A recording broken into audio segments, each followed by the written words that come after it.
Game theory is not, despite its name, about games in the sense of mere pastimes. It is the formal study of strategic interaction, a rigorous framework for modeling situations where your best move depends on what others do, and their best move depends on what you do.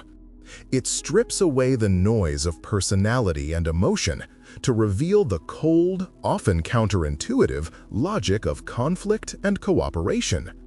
The field was born from the intersection of mathematics and economics in the mid-20th century, with John von Neumann and Oscar Morgenstern's monumental work, Theory of Games and Economic Behavior, laying the foundation.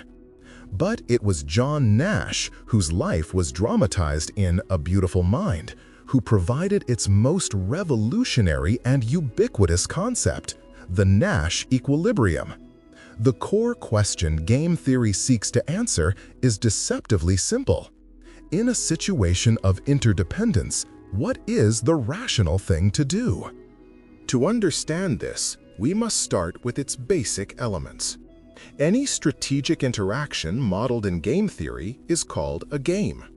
This game involves players, who are the decision makers.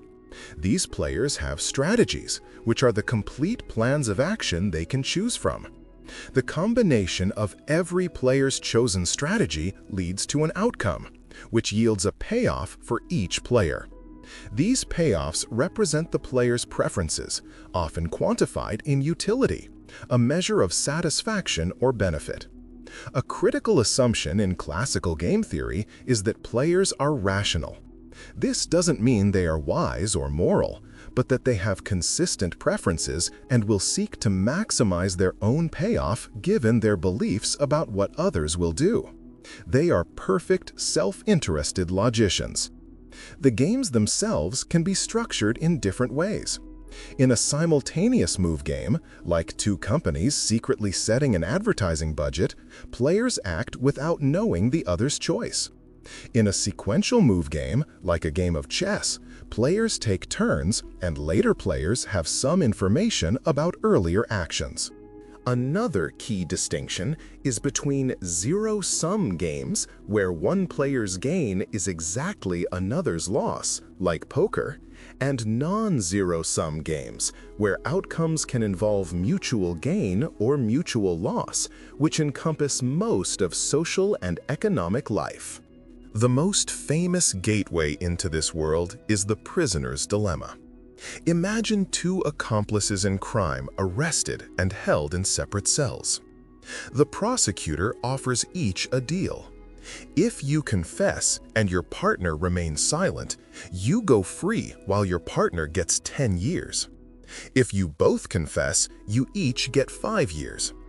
If you both remain silent, you each get a mere 1 year on a lesser charge. The players cannot communicate. Let's analyze the rational choice. From a single prisoner's perspective, regardless of what the other does, confessing is always better. If the other is silent, confessing means freedom versus a 1-year sentence. If the other confesses, confessing means 5 years versus 10. Confessing is a dominant strategy. It yields a higher payoff no matter the other's action. The tragic logic is that both prisoners, thinking this way, will confess and receive 5 years each. Yet, they could have achieved a far better collective outcome, 1 year each, by both staying silent. The rational pursuit of individual self-interest leads to a collectively worse result.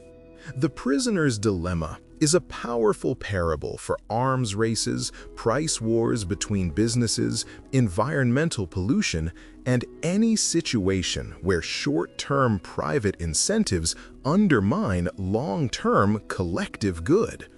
It explains why cooperation, though beneficial, is so fragile without mechanisms to enforce trust. This leads us to the cornerstone concept of modern game theory, the Nash Equilibrium. John Nash asked, what would a stable outcome of a game look like? He defined it as a set of strategies, one for each player, where no player can unilaterally improve their own payoff by changing their strategy while the others keep theirs unchanged. In a Nash equilibrium, everyone is, in a sense, content with their choice, given what everyone else is doing. There's no incentive to deviate. In the prisoner's dilemma, the Nash equilibrium is mutual confession. It's stable, even though it's bad for both, because any single prisoner switching to silence would make themselves worse off. It's crucial to see that a Nash equilibrium is not necessarily a good or optimal outcome. It is simply a prediction of where rational play might settle, a state of no regret, given others' actions. Some games have one equilibrium, some have many, and some have none in pure strategies. Finding the Nash equilibrium means solving for the strategic consistency of the system. Its power is its generality. It applies to any interaction with defined payoffs, from two friends choosing a meeting place to multinational corporations setting prices in a global market. Another classic game that reveals a different facet of strategic logic is Chicken. Two drivers speed toward each other on a collision course. The first to swerve is labeled the chicken and loses face. The one who stays straight is the winner. If both swerve, it's a draw with mild embarrassment. If neither swerves, they both crash and face catastrophic outcomes. Here, there is no dominant strategy. Your best move depends entirely on what you think the other will do.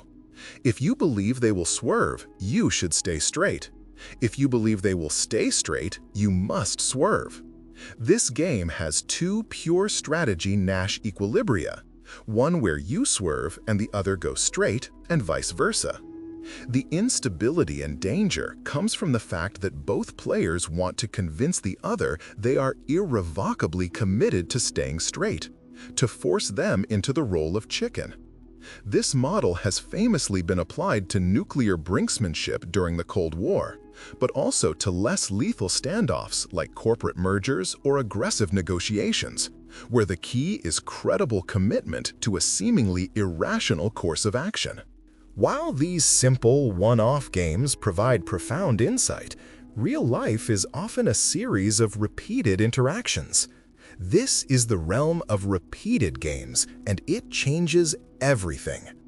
In an iterated prisoner's dilemma, played over and over with the same opponent, the shadow of the future looms large.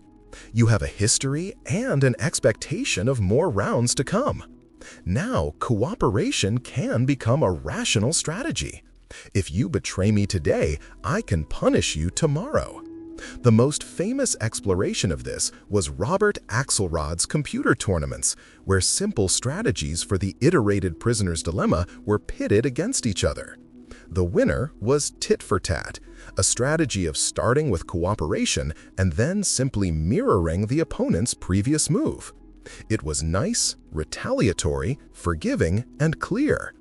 Its success demonstrated that reciprocity is a powerful engine for sustaining cooperation in a world of self-interested actors without a central authority. This explains norms, trust in business relationships, and why we might act more generously in an ongoing community than with a stranger we'll never see again. Game theory also rigorously models the flow of information, which is often incomplete. This brings us to games of asymmetric information. In many real situations, one party knows something the other doesn't. A used car seller knows the vehicle's true quality.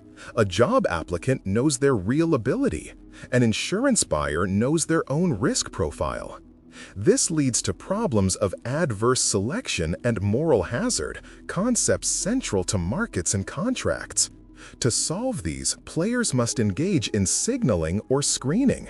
Signaling involves the informed party taking a costly action to credibly reveal their private information, like a student getting a difficult degree to signal intelligence, or a company paying a dividend to signal financial health. Screening is the uninformed party's effort to design a mechanism that extracts the information, like an insurer offering different deductible plans to sort customers by risk.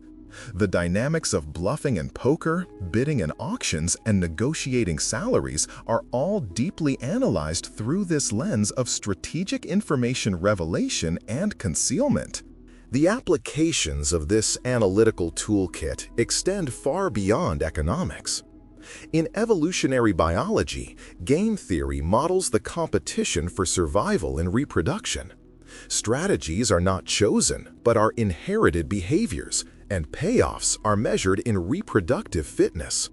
The hawk-dove game, for instance, models contests over resources.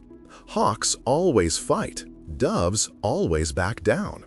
The evolutionarily stable strategy, a concept analogous to Nash Equilibrium, predicts the population mix where no mutant strategy can invade. In political science, game theory analyzes voting systems, coalition formation, and the strategic behavior of legislators and nations. In computer science, it underpins the design of algorithms for network routing and multi-agent artificial intelligence systems. Even in everyday life, understanding a basic payoff matrix can shed light on why you're stuck in traffic, why your team has communication breakdowns, or why an informal agreement works among friends but fails in a large organization. Ultimately, game theory's great power and its great limitation stem from the same source, its abstraction. By reducing complex human interactions to payoffs and strategies, it provides unparalleled clarity on the structural logic of situations. It reveals the traps in our collective decision-making, like the tragedy of the commons, which is a multiplayer prisoner's dilemma. It shows why certain social institutions, like contracts, laws, and reputation systems, are necessary to nudge us toward better equilibria. Yet, its classic models assume a hyper-rationality that humans often lack. We are influenced by fairness, spite, emotion, and bounded rationality. Behavioral game theory has emerged to incorporate these psychological insights, studying how real people actually play these games, often deviating from the predictions of pure theory. This fusion enriches the models, making them more descriptive of our messy reality. In the end, game theory is not a calculator that spits out the right answer for every conflict. It is a discipline of thought, a way of seeing the world in terms of interconnected choices. It teaches humility, showing how our fates are woven together by the threads of mutual anticipation, and provides the intellectual scaffolding to build better systems, from market designs to international treaties that align individual rationality with collective well-being.